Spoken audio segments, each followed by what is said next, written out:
It's rainy days.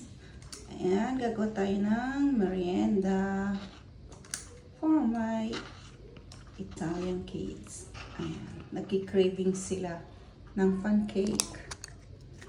Lagyan natin ng ng ice cream, vanilla ice cream. Ayan. Lagyan natin ng vanilla ice cream, lagyan natin ng topping ng chocolate.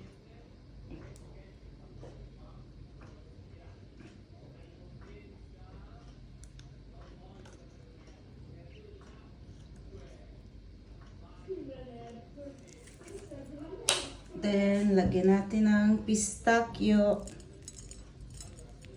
Ayan. Siya kasi mainit yung ating ayan, mainit yung ating pancake. Ayan. O, diba? Yan ang ating merienda. Napakadali lang.